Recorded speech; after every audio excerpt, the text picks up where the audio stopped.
This video is powered by the pros at Pascal Air Plumbing and Electric. Arkansas owned, Arkansas operated. GoPascal.com.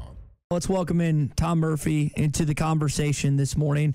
Tom, Arkansas on Friday was announced as the team the media selected as the 5th team in the SEC West. If given the choice of finishing higher than that, finishing lower than that, or pushing that this upcoming season, where would you put Arkansas at heading into 2023? Hey, guys, good morning. And pretty sure some of that intro was that karaoke song you might have been singing to in Nashville, by the way, Ty. Yeah, you're using the word sing loosely there, Tom. It sounded way better than that, Tom. Come on. Let's see. I would probably go, I feel good. When you have a senior quarterback who's been through the wars and, a productive running back, a great running back crew, decent returners along the offensive line, you feel like they'll be in decent shape. The answer being, if they can be better on defense, I'm going to say I'm going to go with the better than 5th place. Okay, would be my guess. Where did you vote Arkansas on your ballot? I cannot. I mean, I think maybe 4th. Okay. I know that I picked LSU to win the division because when I started looking at their roster and what Brian Kelly did in year 1, and they've upgraded. Their O-line is back. Jaden Daniels is back. I like their running back crew. They've got great receivers, so their offense should be pretty snapping. And then I think defensively, they get Mason Smith back on the defensive front. Mekhi Wingo had a good season. So I think their interior's covered. I'm going on and on about saying I picked LSU over Bama. And 3, I cannot remember if I went. You're turned out if you don't go vote through the preseason All-SEC team and your predicted order of finish. You get timed out, and so you're in a hurry. And I voted either Arkansas or probably Ole Miss, number 3, if I remember right. Okay. Well, Tom, kind of on the basis of that, everyone that I've talked to, the first thing they say about Arkansas is that quarterback-running back duel. What's the second thing fans should take solace in heading into this year? What should be the second thing that pops in people's head when talking about this football team, giving them belief that they're going to have success?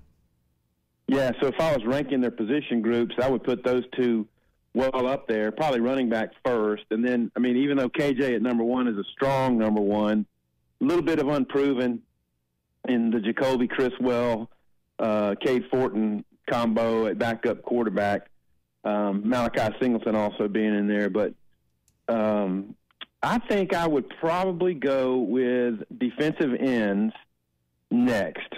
And that's because I think Landon Jackson, talking to him in Nashville, you just got the sense that kid's ready to have a breakout year, in terms of being a leader, in terms of being a tough-to-block guy. So I would say that because there's questions in the secondary, even though I think they like their cornerback situation. It was still a secondary that ranked, a defense that ranked last in the country in yardage allowed through the air. And then even though I like Pooh Paul and who they've added at linebacker, Greer, Thomas, and so on, and Jordan Crook coming up, still unproven. And so obviously receiving core, still a little bit unproven as well. In fact, even though I think they're going to be okay at receiver, people from the outside would look in and go, wow, you lost Landers, you lost Hazelwood, you lost Keytron Jackson. Where's the production going to come? And I think Jadon Wilson had a tweet the other day that was like, I see all and I read all, and I'm not going to say anything. I'm just going to go play. So Wilson was a guy they were talking up over the winter, and he broke his leg and wasn't able to go through spring. So if he's back healthy, add him to the Bryce Stevens, Isaiah Satania, Armstrong, Tesla, and you got a decent core. So, yep, I would go tailback, quarterback, D-end. Tom Murphy with us on the McClarty-Daniel hotline this morning, talking about the Razorbacks 39 days away. Tom, we were talking about the schedule, kind of week 1, pretty light in the SEC as far as marquee games. Business doesn't really pick up till week 2 around this part of the college football world. Well, yeah, I mean, and that's understandable. Teams want to start with, especially if you're turning over a lot of your roster, you want to schedule a game that you're supposed to win, basically. But yeah, South Carolina plays North Carolina. I think Vanderbilt has Hawaii, if I'm remembering correctly. And there's a few decent games out there. Yeah, I think Florida State and LSU, last year got a ton of attention. I think we probably downgraded LSU too much off that game, and both of those teams I think turned out to be much better than we thought after that first game of the year. Yeah, good point. And as I recall watching that game, there were some errors. I think there were some special team problems for LSU, and they sure did get better as the season went on. And then, of course, Florida State had a good year, and it begs the question: are they back under Mike Norvell? And they had a shootout game. I remember listening to it driving back from I think Little Rock after the Arkansas-Missouri game. Good shootout game between Florida and Florida State to end the season. So yeah, I mean, and I don't get too concerned about the level of high quality TV games. There's going to be plenty to watch. And, it's just like appetizers before you really get going, right? There you go. That's one way. Yeah, that's a way to look at it. Now, some appetizers are better than others. Sometimes. Yeah. Is there a between the Texas and Alabama game and then the Florida State and LSU game that we were just talking about? Is there one that you think is more intriguing? Those weeks 1 and 2. Well, if you recall, Texas really gave Alabama a scare last year. And I can't remember some of the details late in the game that turned it for Bama. But Texas was in real position. And so you got to think that, they're probably going to continue to build under Sark. And I don't know. I think both of those games are intriguing and should be fun, should be entertaining. Yeah, I'm excited to just see how those games end up playing out. Tom, back to media days for a sec. Bo Limmer left off all 3 All-SEC lists. This is a guy that, into the season, in some people's minds, is an All-American. Is that the biggest slight that Arkansas got from the All selections and media days?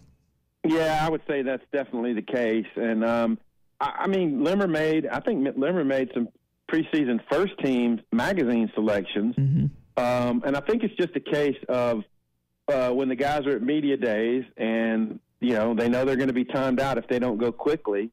Offensive line is one of the positions that a lot of people probably go through pretty swiftly. And even though Limmer's mentioned at the top, because everything's in alphabetical order, they probably go on down to the Georgia guys and the LSU guys and the Alabama guys returning. And Limmer doesn't get probably the consideration I would say, deserves. I voted for him. Mm-hmm.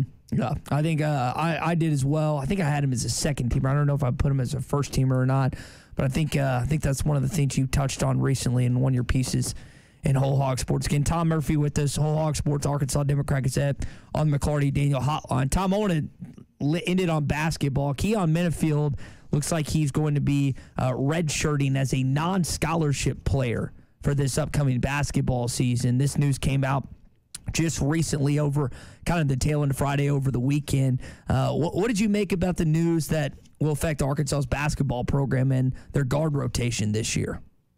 Right. I'll address that. And I shouldn't fail to mention that Limmer was listed as a center, right? And then Cedric Van Pran from Georgia, I mean, he's gone to media days 2 years in a row and plays on a back-to-back national champion. So he was the first-team center. I don't know who the second-team center was, but that's where I voted Limmer. Hard to go against Van Pran as a top guy, especially considering the fact Limmer's changing positions. And even though we feel like he's going to be a solid center, the rest of the conference, they haven't seen him play the spot except maybe in the bowl game if you were paying attention. On Minifield, they're really super guard heavy. And what is his weight, y'all? Does he weigh 160 or something? I'm not looking at the roster. It's pretty small, if I remember that correctly. Smaller guy. Yeah. So maybe put on some weight. I don't know if there's any other unspoken situations about what's happening with him, but it's a way to possibly ensure that he'll get more playing time next year. Yeah, and we've seen guys like J.D. Note and other people under Eric Musselman that have utilized that. He's called it something before, Tommy. Not the off year. He doesn't call it an off season. He's called it something specific before. and I can't think of what it's called, but we've seen them utilize it and take advantage of that the following year. Yeah, I'm not sure what the term is you're looking for there, but it's certainly going to be one more change in the roster, Tom, before school begins. Yep, and one thing we know is that they devote a lot of time to the roster management, and that's judging how prepared guys are to fit in their system, what each person is going to give them, last year they came up a little short from the 3-point shooting danger, and as far as they advanced, as well as they played, if they had an eagle-eye 3-point shooter or two, it could have meant something else. Taking them to another dynamic. So they spend a lot of time getting this done, and even though I think it would help to have another 6'8", 6'9" burly guy, they know what they're doing. They've done it before. The formula has worked, and I think Hog fans have come to know they can trust the evaluations and the decisions made by the staff. And we were talking earlier about North Carolina and Kansas squaring up in a home-and-home. I don't know what it'd take to get Arkansas and Kansas, who are regionally right here nearby each other, to play, but, man, that'd be a great series. If Arkansas could add a home-and-home with anybody, Kansas would be not only just a marquee matchup, but great for fans because they could drive back and forth. Isn't that the truth? And the thing is, if you're doing that, then you keep yourself on the national stage. You think about what Kentucky has done over the years. In some of these pre-conference tournaments, they're always playing the Dukes, the Michigan States, the Kansases, North Carolinas, and they just keep their name out there that way. And that's, to me, that's where this program is right now. But they're a national brand. People want to see them. There's always storylines with them. Is Eric Musselman going to take his shirt off and celebrate? I mean, so there is a mojo about the Razorbacks. Yeah, maybe last year will spark something for down the road in the scheduling. Tom, 39 days away. August 4th will be the first practice. It's going to be a lot of fun. We're running out of days off before all the heavy lifting begins. Yeah, that's right. It's coming soon, and I'm gearing up mentally to start covering the Razorbacks. There you go. All right, we'll catch up with you on Thursday morning.